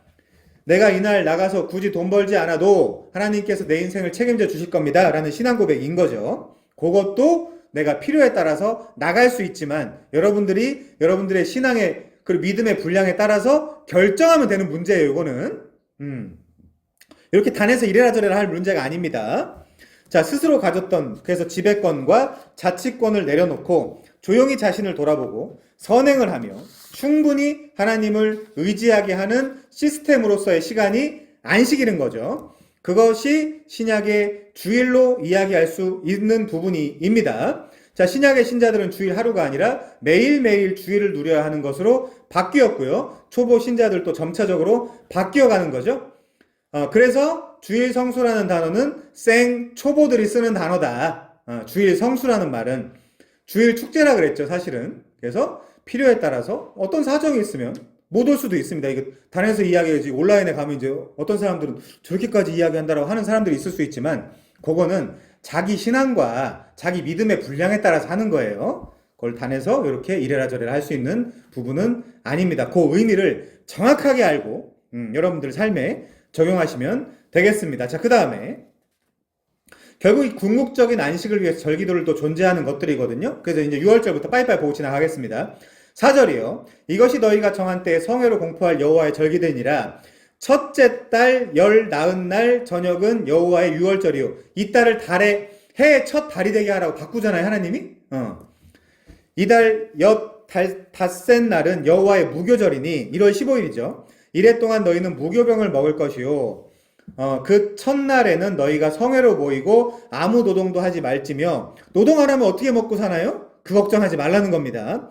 너희는 이래 동안 여호와께 화제를 드릴 것이요 일곱째 날에도 성회로 모이고 아무 노동도 하지 말지니라. 자, 6월절 규례는 출애굽기 12장에 자세히 나와 있죠. 전에 우리 공부했으니까 넘어가겠습니다. 아무튼 이달은 아비벌입니다. 12페이지요. 아비벌 1월 14일이요. 다음 날인 1월 15일부터 무교절의 시작입니다. 일주일간이고요. 그렇게 6월절과 무교절은 총 8일 동안 지켜지죠. 성경에서 8이라는 숫자는 뭘 상징해요? 새로운 시작을 의미합니다. 예를 들어 주일도 8일째죠? 7일이 안 쉬니까 그 다음 날은 8일째 주일이고요. 노아의 방주에 탄 사람도 8명이었습니다. 8일째 할례를 받고요. 자, 이제 그런 의미들이 새로운 시작을 의미하는 것이다. 무교절 첫날인 1월 15일과 마지막 날인 1월 21일은 성회로 모이고요. 안식을 해야 되는데 이는 정규 안식일이 아니라 절기 안식이라고 생각하시면 됩니다. 오늘 강의 꼭 이해하시면 좋겠고요. 그럼 성경 전체에 절기가 나올 때마다 연결해서 여러분들 이해할 수 있습니다. 자, 무교절의 규례는 출애굽기 12장에 처음 제정이 되어 있어요. 거기다 써놨으니까 한번 읽어보시면 되겠습니다. 자, 그 다음에요. 여기서부터 좀 중요한데 봄철 보리 수확기인 1월에 6월절을 통해 이스라엘이 애굽에서 구원받는다라는 것은 이스라엘이 어린 양을 통해 추수받는다라는 의미가 있어요. 그래서 지금 나오미와 룻이 요때 돌아오는 거예요. 어디에요? 베들레헴에. 왜요? 추수받으러. 누구에 의해서요? 보아스에 의해서. 그 안에 힘이 있다. 보아스에 의해서. 자, 그래서 마태복음 3장 11절부터 12절에 보시면요. 나는 너희로 회개하기 위하여 물로 세례를 베풀거니와 내 뒤에 오시는 이는 나보다 능력이 많으시니 나는 그의 신을 들기도 감당하지 못하겠노라. 그는 성령과 불로 너희에게 세례를 베푸실 것이요 손에 키를 들고 자기의 타작마당을 정하게 하사 알곡은 곳간에 들이고 쭉정이는 꺼지지 않는 불에 태우시리라. 예수님이 오셔서 뭐 한다는 거예요? 추수한다는 거죠. 추수한다는 거죠. 마치 누구처럼요? 보아스처럼. 해의 첫 달이 되게 하라는 것은 아비벌입니다. 텔 아비부가 이스라엘의 지금 수도죠. 텔은 언덕이고요. 아비부는 봄입니다. 그래서 봄의 언덕이란 뜻이고요. 아비부는 새로운 봄, 곡식 등의 뜻을 가지고 있습니다. 요때 보리가 추수될 시기예요. 요때 룻과 나오미가 돌아오고 있다. 자, 이걸 원고를 써봤거든요. 이걸 어떻게 이해시킬 수 있을까? 그래서 그냥 오늘은 강의를 하고 다음 주에 다음 시간에 원고 설교를 하는 게 낫겠다라는 판단을 했습니다. 자, 아무튼요. 그 아비벌에 이스라엘 백성들도 뭐예요? 출애굽하는 거죠. 놀랍죠? 자, 무교절에는 첫날과 마지막 날에는 아무 노동도 해서는 안 됩니다. 그리고 성회를 열어서 예배를 해야 되는 거죠. 자, 그 다음이요. 9절부터 14절 초실절입니다. 여호와께서 모세에게 말씀하여 이르시되 이스라엘 자손에게 말하여 이르라. 너희는 내가 너희에게 주는 땅에 들어가서 너희의 곡물을 거둘 때 너희의 곡물 첫 이삭 한 단을 제사장에게로 가져갈 것이요. 이게 누군지를 생각해야 되겠죠. 제사장은 너희를 위하여 그 단을 여호와 앞에 기쁘게 받으심이 되도록 흔들되 요걸 요제라고 합니다. 흔들어서 드리는 걸. 안식일 이튿날에 흔들 것이요. 안식 이튿날이 뭐죠? 부활하는 날이잖아. 예수님이 부활하는 날. 너희가 그 단을 흔드는 날에 1년 되고 흠없는 순양을 여호와께 번제로 드리고 그 소재로는 기름 섞은 고운 가루 10분의 2 에바를 여호와께 드려 화제로 삼아 향기로운 냄새가 되게 하고 전제로는 포도주 4분의 1 흰을 쓸 것이며 너희는 너희 하나님께 예물을 가져오는 그날에까지 떡이든지 볶은 곡식이든지 생이삭이든지 먹지 말지니. 요때 이제 그 볶은 곡식도 나오죠. 이는 너희가 거주하는 각처에서 대대로 지킬 영원한 규례니라. 자, 본문에 분명 초실절이라는 단어는 없습니다. 다만 첫 이삭 한 단을 바치는 절기를 초실절로 표현한 것 뿐이에요. 첫 이삭 한 단을 바치려면 뭐 해야 될까요? 낫을 대야 되겠죠? 추수를 해야 되겠죠. 자, 첫 이삭을 하늘로 흔들어 제사했다 하여 히브리인들은 요제절이라고 부르기도 합니다. 초실은 처음 익은 열매, 다만 이때는 보리예요. 보리 추수 기간과 밀 추수 기간을 혼동하시면 안 됩니다. 초실절은 1월 16, 이때 이제 그 룻기 1장 22절 연결해서 생각하시면 되고요. 초실절은 1월 16일로 6월절 기준 다다음 날, 무교절 기준 다음 날로 7일간 지키는 무교절의 두 번째 날이기 때문에 무교절 기간과 겹치죠? 이해하셨나요? 네. 이거 이제 원고로 설명을 해보려고 하니까 도저히 자신이 없어서 한번 공부를 시키고 설교를 해야 되겠다 그 생각을 했습니다. 자, 그 다음에요. 6월절 1월 14일입니다. 예수님이 누구예요? 6월절 어린 양이죠. 그 다음에 무교절이 1월 15일입니다. 이때 보리 추수기에 지키는 거죠. 그리고 6월절이 1월 14일, 초실절이 1월 16일이기 때문에 이날은 기독교적 의미로 주 예수께서 부활하신 날로 알려져 있죠. 자, 이게 중요합니다. 고린도전서 15장 20절에 가보니까요. 사도 바울이 이렇게 풀어줘요. 요 의미를. 그러나 이제 그리스도께서 죽은 자 가운데서 다시 살아나사 잠자는 자들의 첫 열매가 되셨도다. 사망이 한 사람으로 말미암았으니 죽은 자의 부활도 한 사람으로 말미암는도다. 아담 안에서 모든 사람이 죽은 것 같이 그리스도 안에서 모든 사람이 삶을 얻으리라. 그러나 각각 자기 차례대로 되리니 먼저는 첫 열매 아파르케인 그리스도요. 다음에는 그가 강림하실 때에 그리스도에게 속한 자요. 그 후에는 마지막이니 그가 모든 통치와 모든 권세와 능력을 멸하시고 나라를 아버지 하나님께 바칠 때라. 그가 모든 원수를 그 발 아래 둘 때까지 반드시 왕노릇 하시리니. 우리의 왕입니다. 다윗이 우리의 왕이 아니고 예수님이 우리 왕입니다. 맨 나중에 멸망받을 원수는 사망이니라. 자, 로마서 11장 16절도요. 제사는 처음 익은 곡식가루. 이걸 뭐라고 썼어 헬라어에? 아파르케예요. 그러면 잠자는 자들의 첫 열매가 아파르케.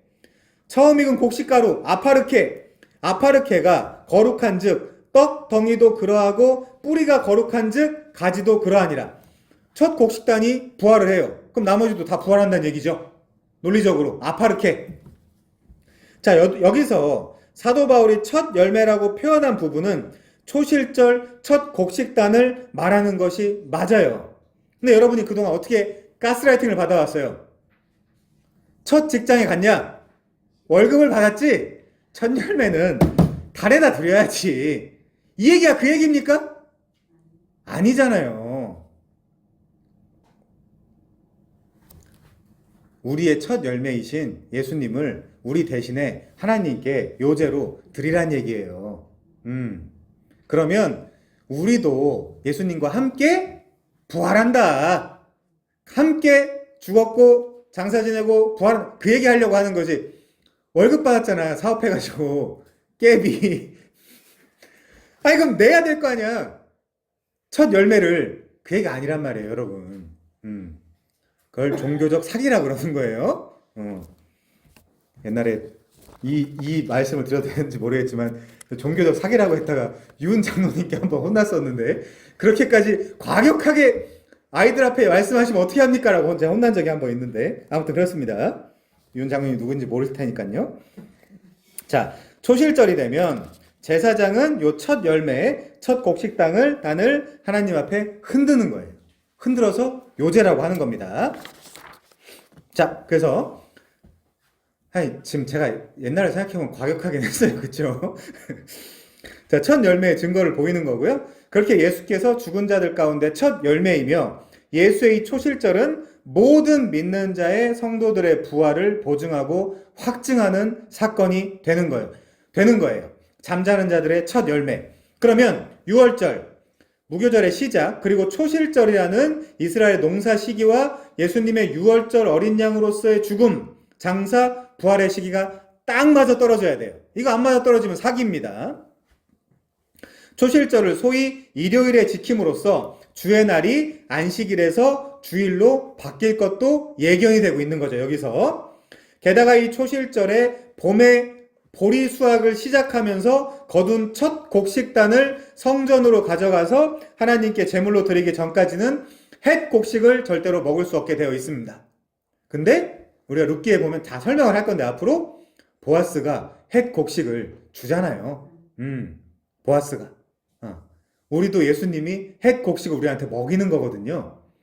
그래서 성경에 예수님과 함께 더불어 먹고 마시는 얘기가 그렇게 많이 나오는 겁니다, 여러분.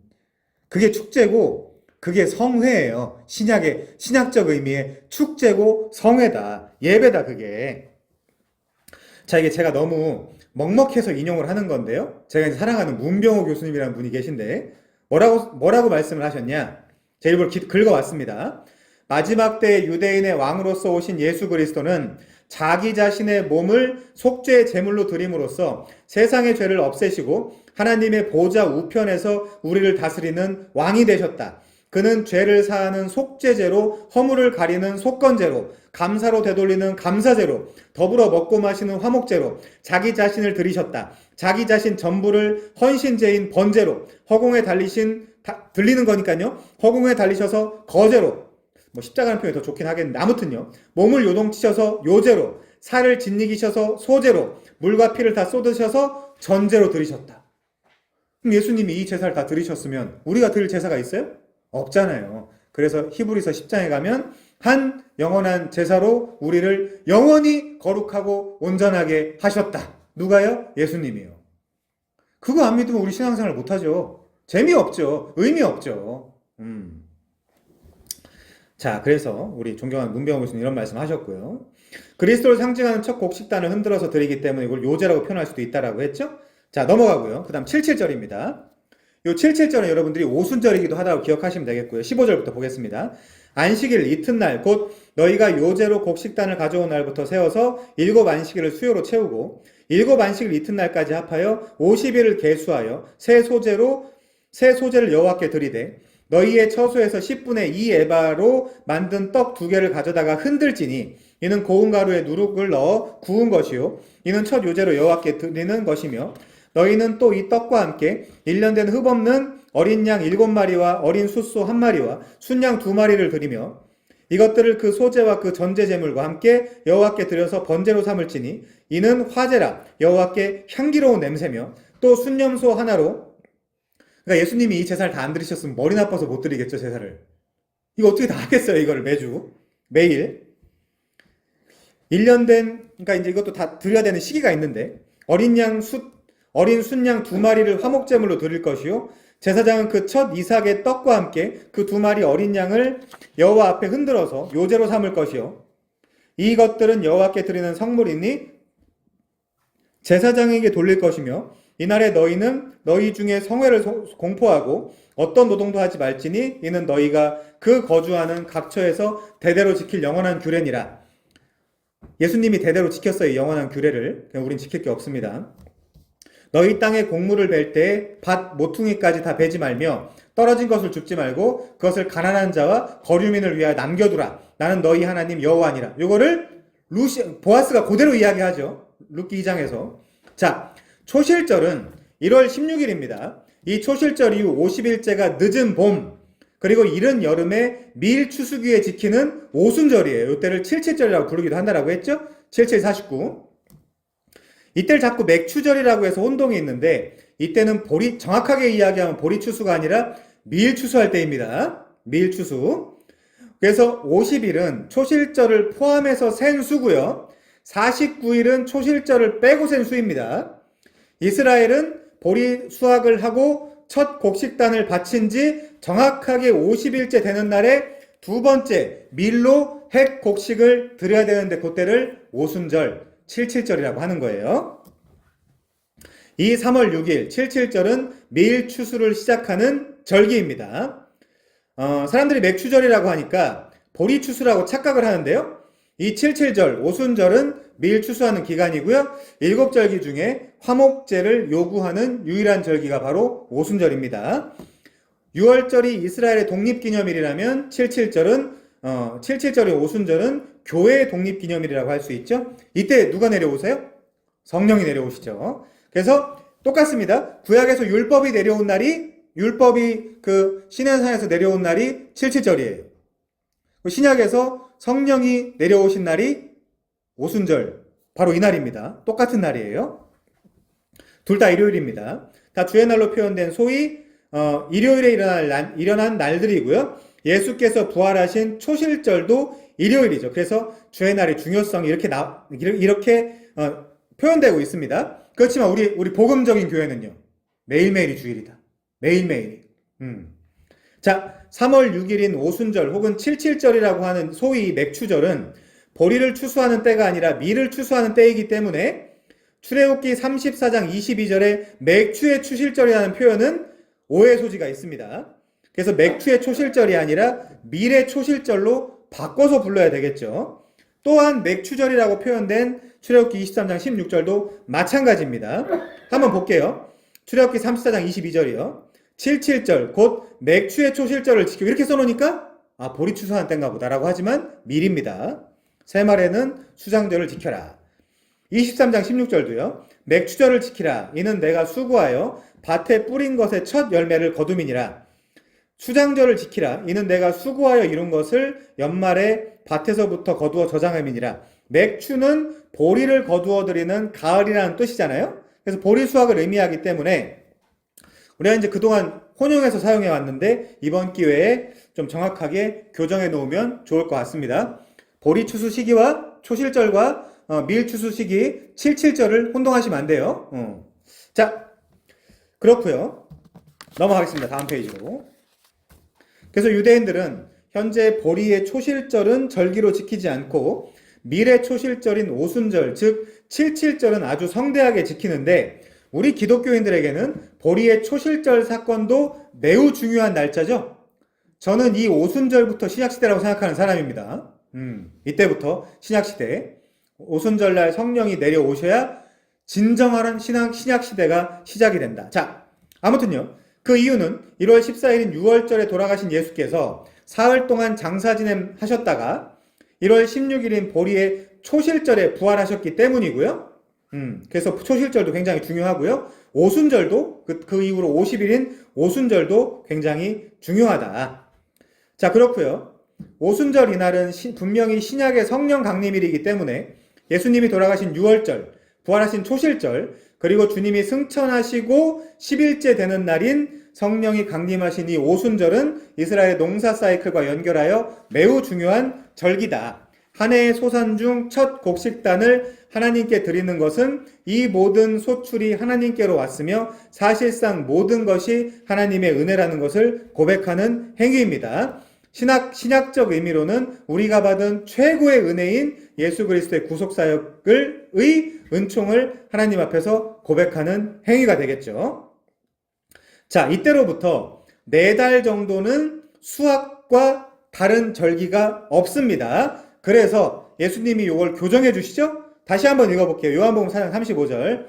너희는 넉 달이 지나야 추수할 때가 이르겠다라고 하지 않느냐. 그러나 나는 너희에게 이르노니 너희 눈을 들어 밭을 봐라. 희어져 추수할 때가 되지 않았냐. 사마리아 여인도 사마리아 사람들도 계속해서 이 이방인들로 지칭되어 있는 사람들도 계속해서 전도해야 되지 않겠느냐.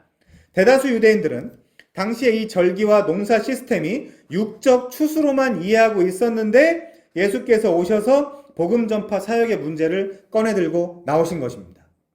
그래서 예배도 이런 절기 이런 것뿐만이 아니라 언제 어디서나 영과 진리로 혹은 영즉 진리로 복음 전파도 농사 시스템으로만 아니고 매일매일 언제나 야 희잖아 지금 다 추수할 때 됐잖아. 근데 왜 전도 선교를 안 하는 거야? 지금 그 얘기를 하시는 거예요 예수님이. 그래서 이 부분을 우리가 구약으로만 이해하면 안 돼요. 구약을 가지고 신약적 의미로 이해를 해야 되겠죠. 자, 그래서 요한복음 6장 27절에 보시면요. 썩는 양식을 위하여 일하지 말고 영생하도록 있는 양식을 위하여 하라. 이 양식은 인자가 너희에게 주리니 인자는 아버지 하나님께서 인치신 자니라. 그들이 묻되 우리가 어떻게 하여야 하나님의 일을 하오리이까? 예수께서 대답하여 이르시되 하나님께서 보내신 일을 믿는 것이 하나님의 일이니라. 그래서 우리는 매일매일의 의무는 바로 하나님께서 보내시니 예수 그리스도를 믿는 것이 하나님의 일을 하는 것입니다. 자, 그 다음에요. 이제 7월에 몰빵되어 있는 나팔절, 속죄일, 초막절을 보겠습니다. 이때는요, 가을절기라 그랬죠? 넉 달 정도 지나고 나서 가을절기입니다. 가을절기인 나팔절, 속죄일, 초막절은 7째 달에 이제는 포도나 무화과나 감람 등의 추수를 하면서 더불어 절기를 지키는 때죠. 성경의 절기들은 다시 한번요. 봄절기, 6월절, 무교절, 초실절, 여름절기, 칠칠절 혹은 오순절, 그리고 가을절기, 나팔절, 속죄일, 수장절이라고 부르는 초막절 이런 것들이 가을절기에 몰려 있다는 거 이해하시면 좋을 것 같고요. 요 정도는 그냥 저도 사실은 가끔 옛날에 많이 까먹어가지고 이 성경책 앞에 써 있거든요. 그냥 써두시고 한 번씩 보시면 외울 수 있습니다. 이 정도 외우고 있어야 되겠죠? 자, 아무튼요, 24절과 32절, 39절에 보면 샤파톤이라는 표현이 들어가 있죠. 이것들은 다 안식을 상징하는 표현입니다. 이는 23장의 모든 절기들 가운데 가을 절기 외에 23절에서만 볼 수 있는 말로 쉴 안식이라는 표현에서 7월의 가을 절기는 더더욱 안식과 연관된다는 것을 우리가 알 수 있습니다. 결국 나팔절 하고 나서 뭐죠? 그 다음 겨울이거든요. 가을 절기 끝나고 나서 겨울이거든요. 그때는 기회도 없고요. 추수도 다 끝나요. 그때 가가지고 울고불고 예수님 저를 추수해 주십시오. 될까요? 안 돼요. 왜? 절기가 끝났으니까. 그 경고를 성경에서 계속 하고 있죠. 그래서 지금 리콘실리에이션 화목해라. 지금 화목해야 됩니다. 자, 나팔절부터 보겠습니다. 여호와께서 모세에게 말씀하여 이르시되 이스라엘 자손에게 말하여 이르라. 7째 달 곧 그 달 첫날은 7월이 시작되는 그 첫날은 너희에게 쉬는 날이 될지니 이는 나팔을 불어 기념할 날이요 성회라. 어떤 노동도 하지 말고 여호와께 화제를 드릴지니라. 나팔절은 7월 10일입니다. 혹은 그 해의 머리, 롯이라고 하죠. 머리를. 혹은 그 새해의 첫날을 의미하는 롯이 하샤나 라고 부릅니다. 나팔을 불어서 새해를 기념하는 절기이기 때문에 나팔절이라고 하기도 하고요. 이날이 이스라엘의 민간력으로는 1월 1일입니다. 그래서 우리식으로 표현하면 설날이에요. 이스라엘 사람들한테 설날입니다. 롯이 하샤나. 지금도 이스라엘은 음력 7월 1일이 설날입니다. 나팔절은 수초 하루이면서 새해의 시작입니다. 나팔을 불면서 새해를 주신 하나님께 감사와 찬송을 하며 제일 이스라엘 사람들한테 부담되고 1년의 가장 큰 행사? 애니버셔리? 그러니까 이제 기념을 하는 굉장히 중요한 날인 7월 10일 속죄일 이걸 준비하는 날이기도 해요. 이 날은 진짜 무겁거든요. 사실 무섭기도 하고요. 이 사람들한테. 자, 바로 7월 10일로 넘어가겠습니다. 그래서 요때는 7월달 7월에 있는 그 절기들이 결국엔 최후의 안식을 상징한다라는 것을 나팔을 불면서 표현하기도 하는 거죠. 자, 용키푸르 속죄일 여호와께서 모세에게 말씀하여 이르시되 7째 달 열흘날은 속죄일이니 너희는 성회를 열고 스스로 괴롭게 하며 여호와께 화제를 드리라고 하잖아요. 회개하는 날입니다.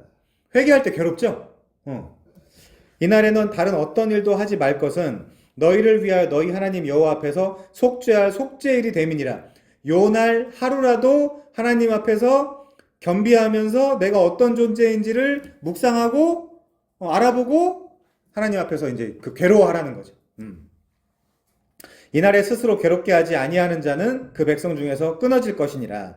이날에 누구든지 어떤 일이라도 하는 자는 내가 그의 백성 중에서 멸절시키리니 너희는 아무 일도 하지 마라. 이는 너희가 거주하는 각처에서 대대로 지킬 영원한 규례니라. 이는 너희가 쉴 안식일이라. 너희는 스스로를 괴롭게 하고 이달 아흐렛 날 저녁 곧 그 저녁부터 이튿날 저녁까지 안식을 지킬지니라. 내가 얼마나 뿌리 깊은 죄인인지를 하나님 존전 앞에서 확인해 보라는 날이 7월 10일 용키푸르 속죄일입니다. 자, 이날은 이스라엘이 지키는 모든 절기 중에 가장 엄숙한 날이고요. 잘못하면 죽을 수도 있습니다. 이날은 스스로를 괴롭게 하며 자기 부인과 자기 구정을 하는 날이죠. 스스로 괴롭게 해야 된다는 말이 27절, 29절, 32절에 무려 3번이나 등장을 하고 있습니다. 속죄일에 스스로 괴롭게 하지 않는 백성은 끊어지고요. 역시 아무 일도 하지 말라는 말도 25절, 28절, 31절 등 3번이나 등장하고 있습니다. 속죄일이야말로 아무 일도 하지 않으면서 스스로를 돌아보고 자기 자신이 어떤 존재인지를 하나님 존전 앞에서 확인하는 시간을 엄숙하게 가져야 되는 절기죠. 굉장히 부담을 많이 가졌다고 합니다. 제사장들보다는 회중에게 더 무게를 실어둔 절기입니다. 대제사장의 의무와 역할, 아사셀 염소를 통한 제사 등 할 말이 많이 있지만 본문에 나오지 않으니까 나중에 해설하도록 하겠습니다. 자, 그렇고요. 지유는 알고 있죠. 이 의미를 이미. 자, 그 다음에 초막절이에요. 수콧이라고 합니다. 이것도 의미가 있죠. 33절이요. 여호와께서 모세에게 말씀하여 이르시되 이스라엘 자손에게 말하여 이르라. 7째 달 15셋 날은 초막절이니 여호와를 위하여 이레 동안 지킬 것이라. 첫날에는 성회로 모이고 너희는 아무 노동도 하지 말지며 이레 동안은 너희는 여호와께 화제를 드릴 것이요 8째 날에도 너희는 성회로 모여서 여호와께 화제를 드릴지니 이는 거룩한 대회라. 어떤 노동도 하지 말지니라. 8째 날이 하나 추가되어 있죠. 요 날만 특이하게.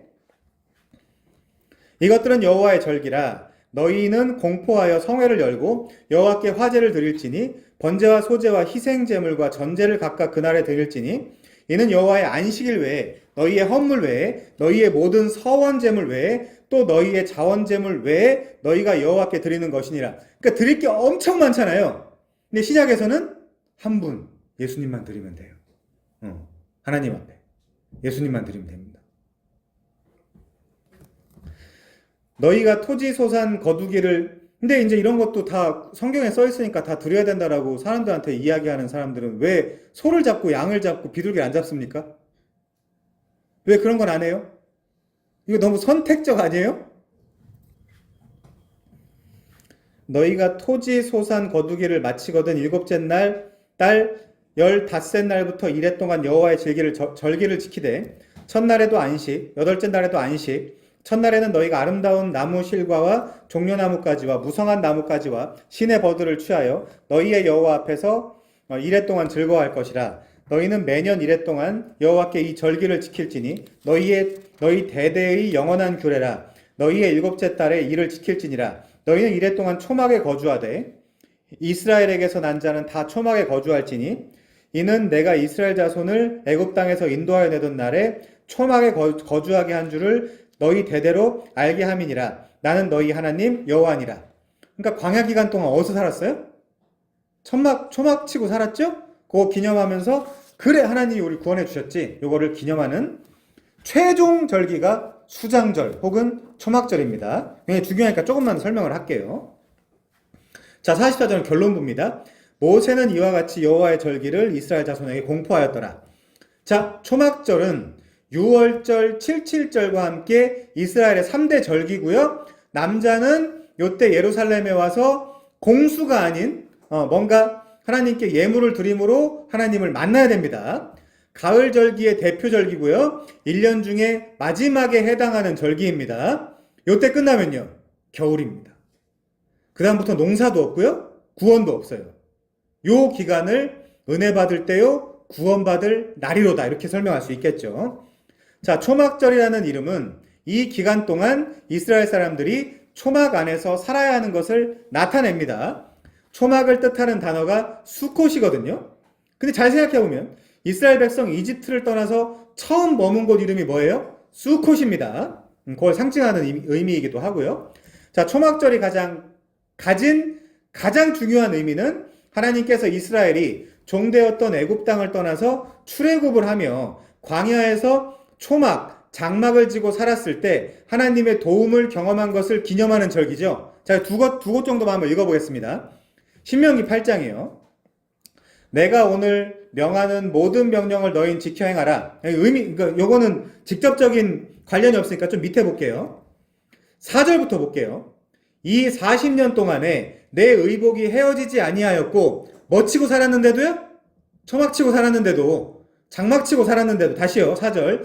이 40년 동안에 내 의복이 헤어지지 아니하였고 내 발이 부르트지 아니하였느니라. 너는 사람이 그 아들을 징계한 같이 내 하나님 여호와께서 너를 징계하는 줄을 마음에 생각하고 내 하나님 여호와의 명령을 지켜 그의 길을 따라가며 그를 경외할지니라. 내 하나님 여호와께서 너를 아름다운 땅에 이르게 하시나니 그곳은 골짜기든 산지든 시내와 분천과 샘이 흐르고 밀과 보리의 소산지요 포도와 무화과와 석류와 감람나무와 꿀의 소산지라. 내가 먹을 것에 모자람이 없고 내가 아무 부족함이 없는 땅이며 그 땅의 돌은 철이요 산에서는 동을 캘 것이라. 내가 먹어서 배부르고 내 하나님 여호와께서 옥토를 내게 주셨으므로 말미암아 그를 찬송하라. 요 의미를 담아서 초막을 치고 감사하며 지내는 절기를 수장절, 초막절이라고 하는 거예요. 결국엔 구원이죠. 구원과 보호죠, 하나님의. 자, 그 다음에요. 느헤미야 9장도 있기 때문에 제가 한번 긁어와 봤습니다. 한번 볼게요. 19절부터. 여기는 주께서는 주의 크신 긍휼로 그들을 광야에서 버리지 아니하시고 낮에는 구름 기둥이 그들에게 떠나지 아니하고 길을 인도하며 밤에는 불 기둥이 그들이 갈 길을 비추게 하셨사오며 또 주의 선한 영을 주사 그들을 가르치시며 주의 만나가 그들의 입에서 끊어지지 않게 하시고 그들의 목마름을 인하여 그들에게 물을 주어 40년 동안 들에서 기르시고 부족함에 없게 하심으로 그 옷이 헤어지지 아니하였고 발이 부르트지 아니하였사오며 또 나라들과 족속들을 그들에게 나눠주심에 그들이 시온 땅 곧 헤스본 왕의 땅과 바산 왕 옥의 땅을 차지하였나이다. 요거 지난 시간에 기억나요? 누가 요거 때문에 얼었었죠? 라합. 그쵸? 그리고 기브온 족속. 그래가지고 거짓말로 그 이스라엘 백성들과 화친을 맺으려고 했었잖아요. 자, 주께서 그들의 자손을 하늘의 별같이 많게 하시고 전에 그들을 열조에게 들어가서 차지하라고 말씀하신 땅으로 인도하여 이르게 하셨으므로 그 자손이 들어가서 땅을 차지하되 주께서 그 땅 가나안 주민들이 그 앞에 복종하게 하실 때에 가나안 사람들과 그들의 왕들과 본토 여러 족속들을 그들의 손에 넘겨 임으로 행하게 하심에 그들이 견고한 성읍들과 기름진 땅을 점령하고 모든 아름다운 물건이 가득한 집과 판 우물과 포도원과 감람원과 허다한 과목을 차지하여 배불리 먹어 살찌고 주의 큰 복을 즐겼사오나. 여기 담겨있는 내용을 가지고 초막을 치고 하나님을 기뻐하고 즐거워하면서 감사합니다 하나님. 우리를 애굽에서 구원해 주셨습니다. 그리고 광야에서 발이 부르트지 아니하게 하시고 옷이 헤어지지 않게 하셨습니다. 우리를 구원해 주셨을 뿐만이 아니라 우리의 그 구원을 여기까지 지켜주셨습니다. 감사합니다 하나님. 그게 뭐라고요? 초막절, 수장절이에요. 그 다음에는요? 없어요. 기회가 없어요. 그래서 우리가 이 농사 시스템, 이 농사 그리고 절기 시스템을 보면서 복음 전해야 되겠다. 가족들, 친구들, 주변에 있는 사람들한테 복음 전하는 게 교회 오라는 게 아닙니다. 그런 부담 가지실 필요 없이 내가 내 입을 벌려서 예수님이 6월절 어린 양으로 돌아가셨고 장사 지내고 부활하셨어. 너 때문이야. 믿어. 그러면 너는 하나님 앞에서 완전하고 순결한 하나님의 자녀, 그리스도의 신부가 될 수 있어. 그것만으로 충분해. 근데 그걸 거절하면요. 겨울에 심판을 받겠죠. 수장 안에 못 들어오겠죠. 초막 안에 못 들어오겠죠. 감사할 수 없겠죠. 예배할 수 없겠죠. 자, 그렇습니다. 자, 아무튼 8일째 대회로 지켜야 되는 절기이고요. 초막절 시작일인 15일과 대회일인 22일은 안식일로 지내야 됩니다. 우리 명절로 추석 같은 느낌이고요. 가장 많은 제물을 드리죠. 우리한테 가장 많은 제물, 가장 큰 제물, 가장 귀한 제물이 누굽니까? 예수입니다. 그걸 분명히 해야 돼요. 우리가 하나님 앞에서 드릴 수 있는 유일하고도 가장 소중한 제물은 사실은 예수밖에 없어요. 사실은. 자, 그 다음에요. 가을 농작물을 거두어서 1년 추수에 대한 감사의 의미도 담고 있는 절기입니다. 신명기 16장 13절에 따르면 토지의 소산 거두기를 마치고 추수한 것을 저장하는 것을 마치는 때이기도 하죠. 이스라엘이 출애굽한 후 광야 생활 중에 초막에 거주하게 한 줄을 이스라엘 대대로 알게 하려는 의도도 있습니다. 그래서 이렇게 우리 적용하면 되겠죠. 우리의 감사의 예배에 그 이유와 근거가 뭐냐라고 누가 묻거든 설명을 해줘야 됩니다. 이거를 설명을 해줘야 돼요. 이스라엘 백성들은 이 농사와 절기 시스템으로 설명을 해줬다면 우리는 더 진보된, 더 어드밴스된 그 영과 진리로서 예배하고 전도하고 선교하는 그 이유를 사람들한테 설명해 줘야 되겠죠. 나중에 자녀가 생기거나 이러면 반드시 설명을 해줘야 됩니다. 자, 그렇고요. 그래서 가족과 공동체 전체가 함께 즐거워하는 절기예요. 그래서 여기서 개혁교회는 예배를 따서 원래 개혁교회는 어린이부터 어른 모든 가족이 다 함께 드리는 예배죠. 그래서 사람들이 잘 모르던데 그래서 주일에 어린이들이 모여서 공부하거나 이런 걸 뭐라고 합니까? 주일학교라고 하는 거예요. 청년부 모임이라고 하는 이유는 뭐예요?